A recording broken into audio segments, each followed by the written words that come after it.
What if the pain you endured wasn't meant to destroy you, but to unlock something within you that nothing else could touch?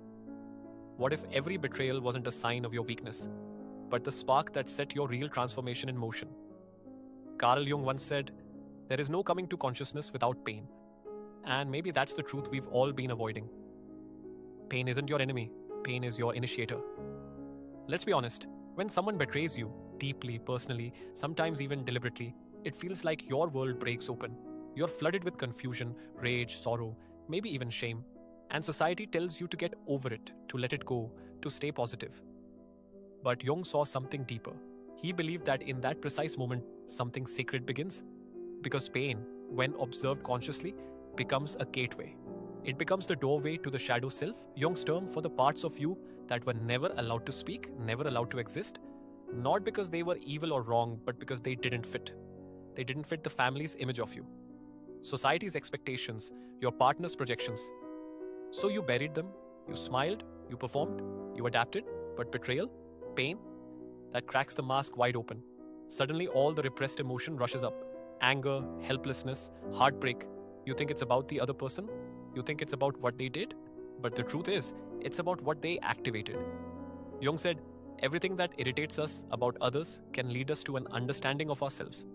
And that's exactly what this is. They didn't just hurt you, they showed you your wound. They pulled the curtain back on the part of you that is still waiting to be seen, to be felt, to be healed. Revenge feels natural at first.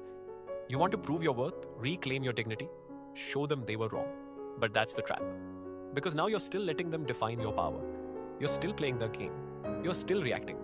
Transformation begins the moment you stop reacting and start reflecting. That doesn't mean you excuse the betrayal. It doesn't mean you forget. It means you take back the narrative. You say, this is mine now, this pain, it belongs to me, and I will alchemize it. Because here's the truth, no one can break you unless you hand them the blueprint. And if you've been hurt, it's not because you were weak, it's because you were open, generous, trusting. These are not flaws, these are sacred traits. But when you don't honor them consciously, they become your vulnerabilities. You cannot protect what you do not understand. That's why Jung's work with the shadow is so important. He teaches us not to suppress those feelings, but to meet them. To face the part of you that wants revenge. The part of you that still aches to be chosen. The part of you that feels ashamed for having cared so much. Because the moment you acknowledge that part, not shame it, not silence it, but truly see it, you begin the process of individuation. You step out of the identity that others built for you and into the one your soul was always trying to create. It's not about becoming someone new, it's about becoming someone real. There is a line Jung wrote that still stuns people. The most terrifying thing is to accept oneself completely. Not because we are monsters, but because we are vast. We carry light and shadow, rage and tenderness, chaos and clarity. And real transformation is not about choosing one over the other, but learning to hold both. Let's pause here and be brutally honest. How many times have you felt like your kindness was used against you? That your loyalty was mistaken for weakness? That the more you gave, the more others took? You're not alone, and you're not broken. You're being shaped. Like fire shapes metal, pain shapes the soul. Not to destroy it, but to reveal what cannot be burned away. In myth and psychology alike, the hero does not become who they're meant to be in the palace. They're forged in the underworld, in betrayal, in isolation, in the dark. That's where the transformation begins. And it begins not with revenge, but with radical self-recognition. You are not what they did to you. You are what you choose to become in response. And if you choose to turn inward, not to collapse, but to explore, you will find something they never expected: clarity. Because clarity is the beginning of power. The moment you understand your own pain, no one can weaponize it against you again. So ask yourself, what did their betrayal activate in me? What part of me am I being asked to meet right now? Am I willing to feel the pain fully, not to dwell in it, but to mine it for truth? This is not spiritual bypassing. This is emotional mastery. And it begins the moment you stop saying, why did this happen to me? And start asking, what is this trying to show me? In the next part, we'll go even deeper into how the shadow integrates and how silence becomes your greatest form of power. Stay with me. Let's take a moment to sit with something uncomfortable. Most of the people who hurt you weren't consciously trying to ruin you. They were trying to survive themselves. But in doing so, through denial, manipulation, projection, they triggered your deepest vulnerabilities. And what Carl Jung understood better than most is that it's not the event itself that breaks you. It's your relationship with your inner self at the moment it happens. If you are disconnected from your core, betrayal becomes identity. But if you are rooted, betrayal becomes information. You see, when someone lies to you, dismisses you, or humiliates you, the pain you feel is real. But so is the meaning underneath it. The betrayal is not just an external wound, it's a reactivation of an old internal fracture. Maybe something from childhood, maybe a long buried voice that says, "You're not good enough, you're too much, you don't matter." Jung called these internalized beliefs complexes, clusters of emotion and memory buried in the unconscious that get re-triggered by life events. When someone hurts you now, it's not just them. It's them plus everything unresolved in you. That's why the pain feels so big, so unbearable. But here's where transformation begins. When you pause the reaction, when you don't lash out, don't collapse, don't run, you create space. And in that space, something ancient emerges. Self-awareness. You see your own shadow looking back. Maybe it's rage. Maybe it's helplessness. Maybe it's the desire to prove something, to be seen, to make them pay. That's not shameful. That's human. Jung never told us to get rid of the shadow. He told us to integrate it. Because whatever you deny controls you. But whatever you face frees you. This is where silence becomes not a retreat but a revolution. We live in a world that rewards noise, public clapbacks, exposes, viral humiliation. We're taught to speak out, speak up, be seen. And yes, sometimes truth must be spoken. But there's a deeper power in the silence that comes after you've seen your shadow. Not the silence of fear, the silence of self-possession. You're no longer playing the game. You've walked off the field. You've stopped performing. You've started transforming. Because when you stop reacting, you confuse those who hurt you. Why? Because they expect retaliation. They need noise to feel in control. Your silence, it's a mirror. It forces them to face what they projected onto you. And most people can't do that. They collapse without someone to blame. But you grow, you reflect, you recalibrate. That's the difference. Jung believed that when we suffer and choose to witness ourselves instead of blaming the world, we begin to individuate, to become whole. This isn't about becoming better in the way society defines it. It's not about becoming more agreeable, more successful, more liked. It's about becoming real. Owning your shadow doesn't mean becoming passive.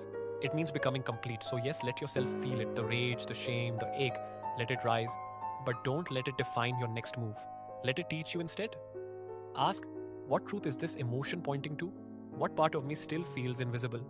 What would it look like to meet that part? Not with judgment, but with compassion? Because here's the ultimate paradox. When you meet your darkness with awareness, it transforms into light. Not the blinding kind, the quiet, steady kind, the light of presence. That's what people don't expect. They expect the person they hurt to spiral, to beg, to break. But you become still. You become grounded. You become the one who no longer plays the role they assigned to you. They don't know what to do with that. You become unpredictable and therefore powerful. And what's more, you begin to radiate a kind of peace that they cannot access. Because that peace wasn't given to you, it was forged. In those long nights when you couldn't sleep, in those moments you bit your tongue, when every cell screamed to fight back, in the tears you cried alone, when no one was watching, and you still chose not to harden, that peace, it's sacred, and it's yours.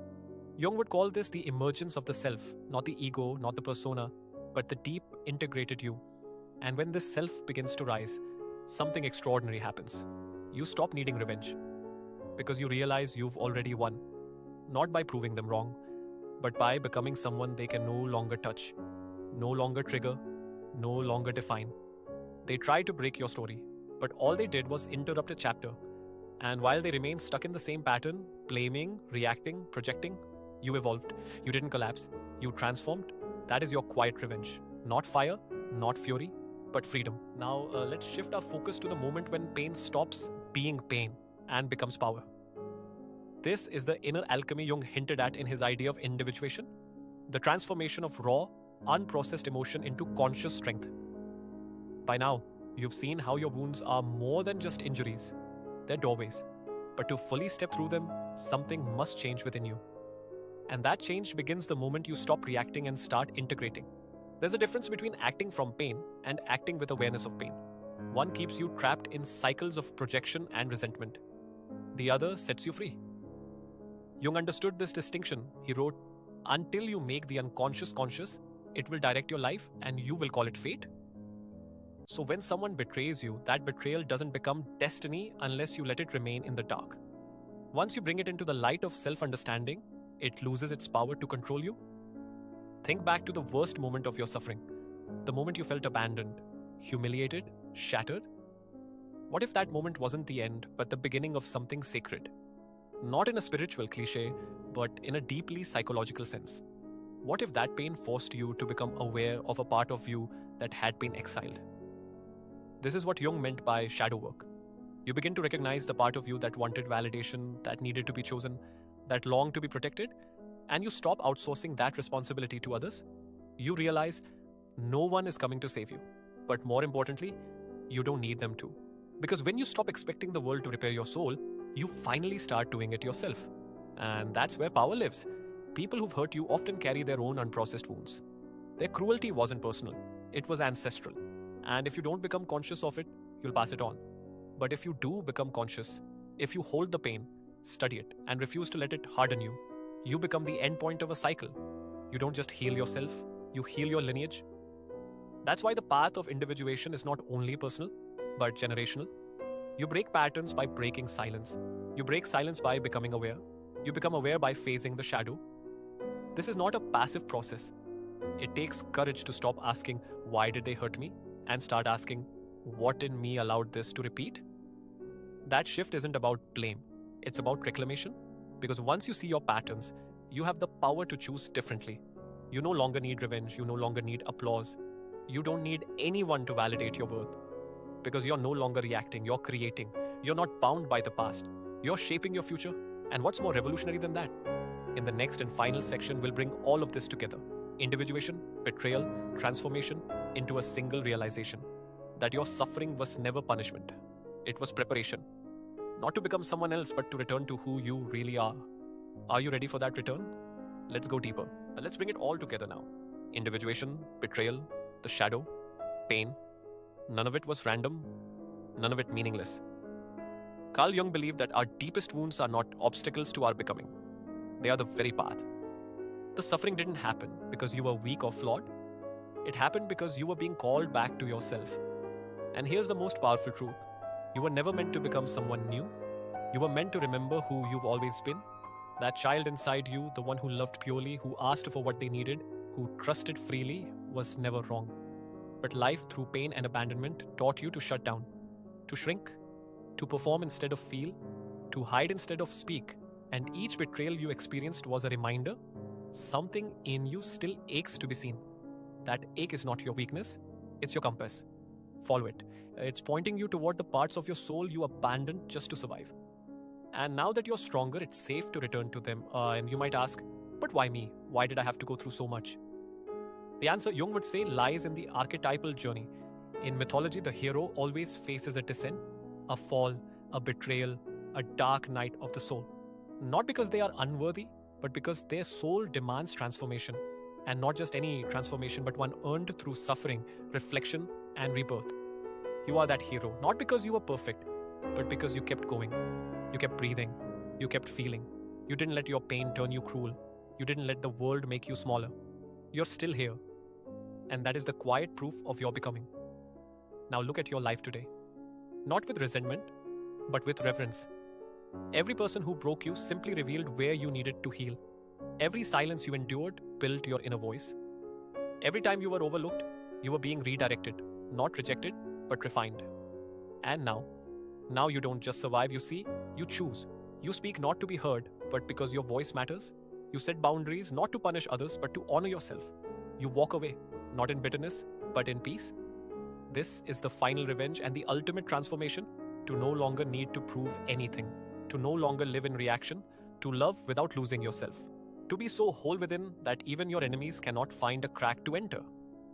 Jung wrote, the privilege of a lifetime is to become who you truly are. That's not a destination, it's a practice, a devotion, a daily reclaiming of the self that pain tried to erase. So when you look back, don't see a victim. See a warrior. Don't see failure. See fire. Don't see lost time. See the preparation that made your return so powerful. And if they ever do come back, those who hurt you, doubted you, abandoned you, they won't find the same person they left. They'll find someone they can't access anymore. because you've grown beyond their reach. You didn't become bitter, you became elemental, you became your own shelter, you became whole. That is the alchemy of pain. That is individuation. That is what Carl Jung meant when he said, I am not what happened to me. I am what I choose to become. And now it's your turn to choose.